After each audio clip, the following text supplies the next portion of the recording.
Hi. We don't do this often on the Big Dan channel, but I have thoughts.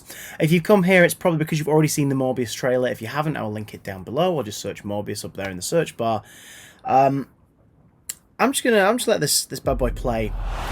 I'm gonna talk to you a little while it's playing. So back during the time of Andrew Garfield's Amazing Spider-Man movies, Sony, after the success of the Avengers in 2012, were determined to get more Spider-Man films made.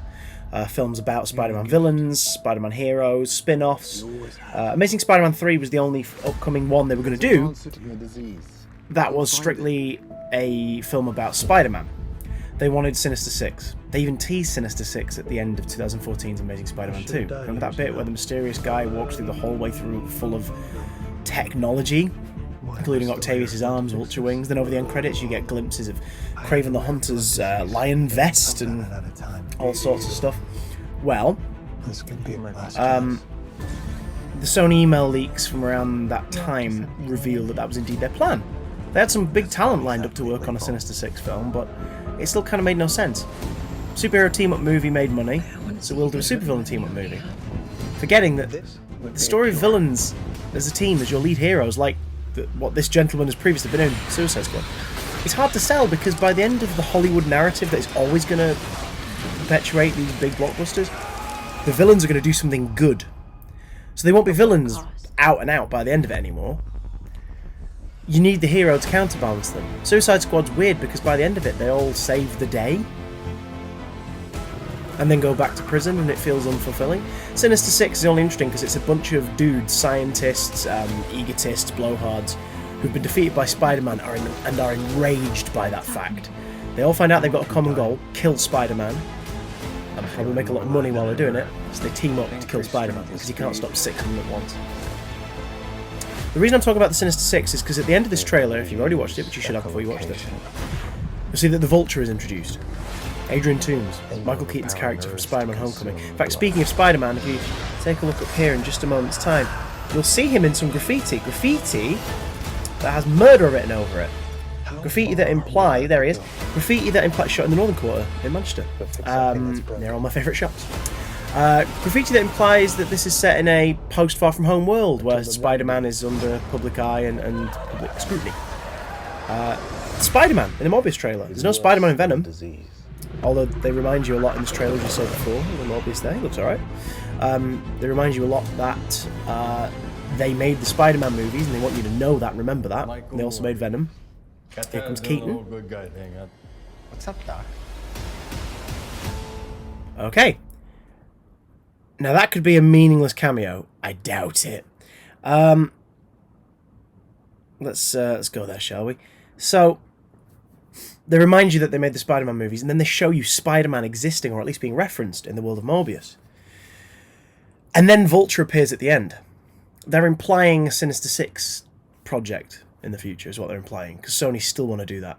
What's really weird about this, and the real reason I wanted to make this not so much trailer reaction, but franchise direction announcement reaction, is because Amy Pascal, who was one of the big wigs at Sony and now runs Pascal Pictures, and then for some reason my video stopped here during the recording. I'm going to carry on talking, don't worry about it. The image will be still for a little bit and then I'll start moving again. But I'm talking about Amy Pascal, head of Pascal Pictures, doing press for Spider-Man Homecoming with Kevin Feige. Did a bunch of press together, and in that press people were saying, so Venom's coming up, will Spider-Man be in Venom? She's like, oh, well, you know, could be. I'll link one of those interviews in the description as well. And Kevin Feige's looking at it like, what?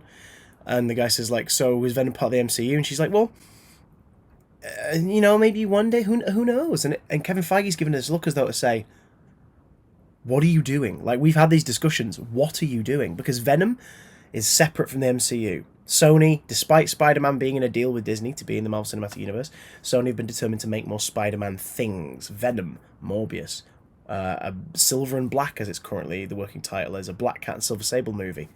That could be interesting, but like those characters are mostly interesting in how they react with Spider-Man's world. At one point, she wanted a spy movie featuring a young Aunt May. Now, Pascal Pictures, like I said, can do some amazing things. They're one of the teams that brought us into the Spider-Verse, arguably the best Spider-Man movie ever made. In fact, the Prowler here will agree. But this feels like the Sinister 6 project is creeping back in. With Vulture appearing at the end of this trailer and a reference to Spider-Man as murderer on the graffiti, they are heavily implying that this takes place in the Marvel Cinematic Universe. Unless they've just got Michael Keaton in to play random prisoner man, and they're using the trailer to make us think that that is the Vulture. I don't think that's the case. I think that is Adrian Toomes.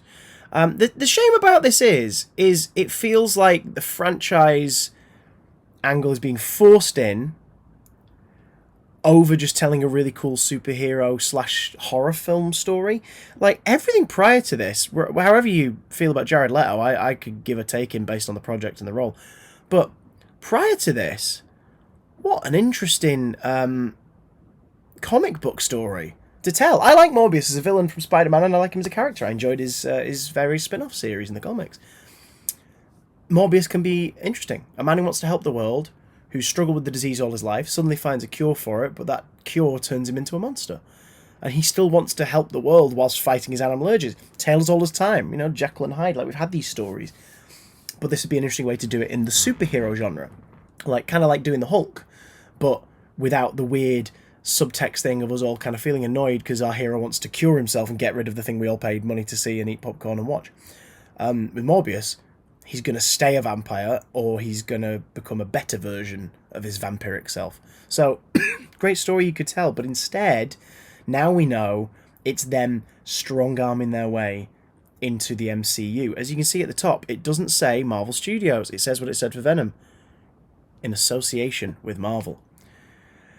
They've been very secretive about Morbius, and I wouldn't be surprised if Amy Pascal Pictures, have stayed their hand and waited for the release of this trailer to announce to the world and Marvel Studios, oh, by the way, we're in your thing now. Now, that seems unlikely because Michael Keaton's involved.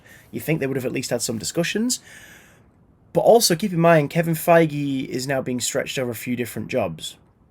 And if the people who are coming in to fill the gaps for him at Marvel Studios aren't as staunch as he is on continuity and maintaining a certain quality control over the course of the Marvel Cinematic Universe pictures and properties, they will make the lax decisions of, oh yeah, that'd be great. Oh, Venom and Spider-Man in a movie, we'd love to see that. Let's make it happen. Despite Venom being something definitely not aimed at kids and also being, let's face it, pretty bad. People enjoyed it, and I'm so glad they did. I wish I enjoyed it. I really didn't. Morbius, this trailer, implied to me that this is something I would dig. And now I'm not so sure, based on how it ends and how much it's like, this is what we're really doing. Yes, films are about making money. Yes, films are about building franchises, but tell a story. The reason we all wanted to see what that post-credits thing was at the end of Iron Man in 2008 is because we really enjoyed Iron Man as a story and as a character. So when we got a hint at the end of, might be a bit more, then we were all interested to come back.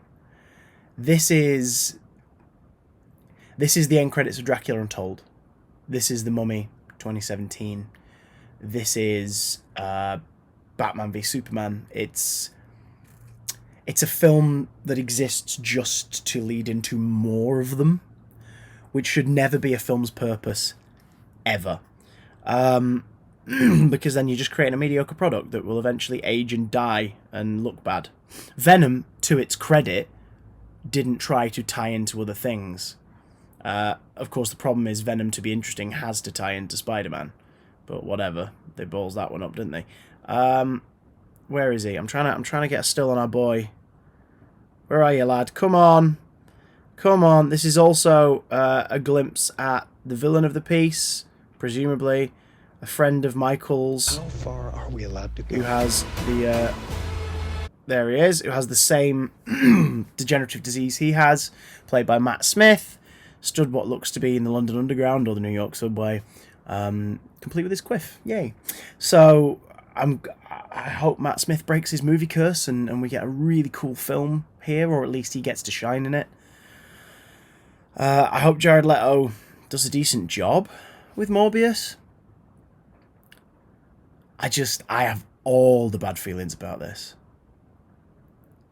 I don't want the MCU to suddenly inherit this side series that is of a lesser quality. Because even the technically bad MCU films, like the ones that aren't anywhere near as strong as the others, including the likes of, say, Thor: The Dark World, Iron Man 2, those films are still well-made pieces of cinema.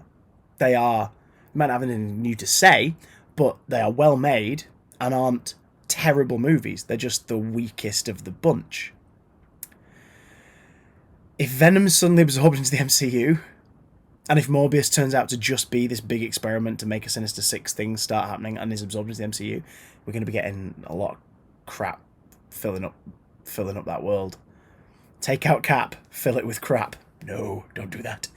But what do you think? Are you more hopeful than I am for Morbius? Keep in mind, I loved the trailer up until about this point where it just started montaging what's going to be the entirety of Act 3. I was hopeful up until then. Are you excited for Morbius? Are you equally as hesitant to give it a chance like myself?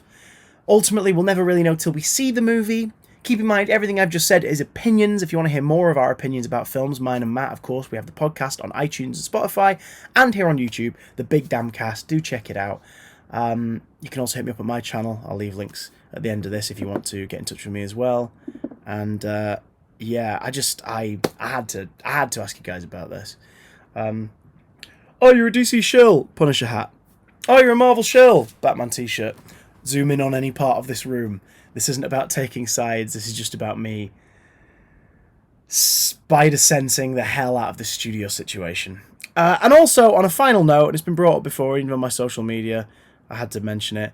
The Spider-Man graffiti is Raimi Spider-Man costume and is a screenshot of the promo image for the PS4 game's downloadable costume for that. There's no way that would have been live in Manchester on the wall because people would have seen it. That has definitely been added digitally. Whoever did it is lazy as sin. Because they just went, oh, just copy-paste this image. Nonsense. Anyway, thoughts down below. And I'll see you all again soon. Felicia, I must have plasma.